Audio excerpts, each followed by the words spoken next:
तुम चाहे भारत के किसी कोने में जाओ या दुनिया के किसी कोने में जा रहे हो, तुम्हारा विमान, तुम्हारी गाड़ी, चाहे जो भी वाहन हो, वो आकर रुकेगी शिरडी में, और वो ठीक उतने ही देर के लिए रुकेगी जब तक तुम मेरी द्वारका माई, मेरी समाधि के दर्शन करोगे और वापस आओगे और फिर आगे बढ़ जाओगे।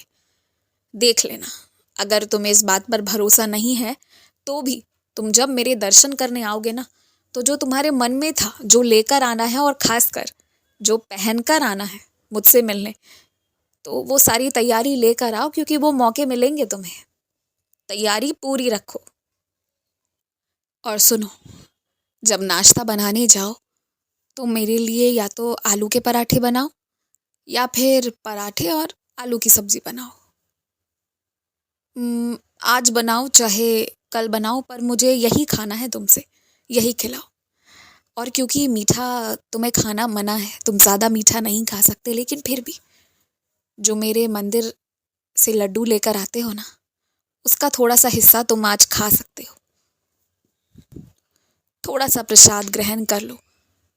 मुझे पता है कि तुम्हें जो जो खाने के लिए मना किया गया है ना, वो चीज़ों का तुम्हारा बहुत मन कर रहा है, और सिर्फ मन ही नहीं कर रहा, तुम्हारा ध्यान उस ओर जा रहा है। तो मैं तुमसे एक बात कह रहा हूँ कि अभी जो भी पाबंदी लगी है, वो धीरे धीरे कुछ महीनों में ना सब ठीक हो जाएगी।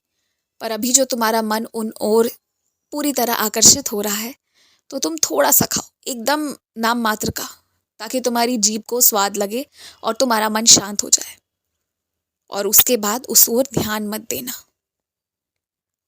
तुमने देखा ना, पिछले कुछ दिनों में तुम इस बात को गौर कर रहे हो कि अपनी मतलब के लिए कोई किसी के पास भी जाकर उठ बैठ सकता है, किसी को भी पहचानना शुरू कर सकता है। यहाँ तक कि छोटे छोटे बच्चे भी अपनी मतलब के लिए ज़रूर आ जाते हैं, और मतलब ना हो तो फिर शायद ही पहचानते हैं। ये बात तुम्हें दुख पहुंचाती है, लेकिन तुम इसका दूसरा नज़रिया देखो कि व्यस्तता सबके जीवन में इतनी ज़्यादा है ना, कि वो ज़्यादा समय अन्यथा लोगों को दे नहीं सकते जो उनके काम से जुड़े नहीं हुए। इसीलिए कहता हूँ, उम्मीद कम रखो, क्योंकि जैसे कुछ लोग तुम्हें पहचानते नहीं बिना काम के, वैसा ही जाने अनजाने तुमसे भी हो जाता है। बिना काम के तुम भी कुछ लोगों को नहीं पहचान पाते। वो तो इंतज़ार करते हैं कि तुम कब उनके तरफ एक बार देखोगे और मुस्कुराओगे। ये गलती सबसे होती है, और इस गलती का हर इंसान को क्षमा करके आगे बढ़ना ही बेहतर है। इस पर बेकार सोचना व्यर्थ है। अपनी आंखों के साथ ना लापरवाही मत करो। अपनी आंखों को भी आराम दो।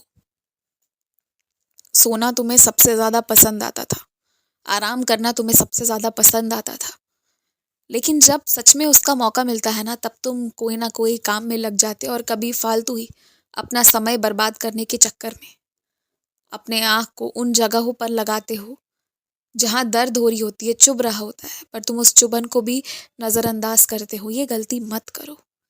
और जब भी जल ग्रहण करना, तो शांति से, इत्मीनान से बैठ कर करो, अस्थिर से बैठकर जल ग्रहण करो।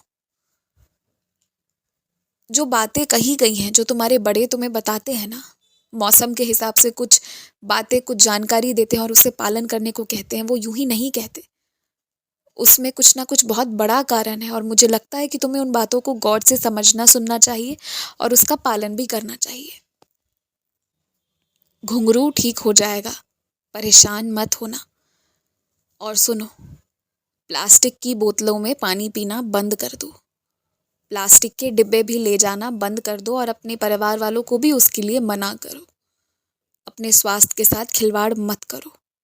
तुम्हारे पास और कई तरह के चुनाव करने के तरीके हैं। जो स्वस्थ जीवन की ओर ले जाए, उसी रास्ते को चुनो। खुश रहो।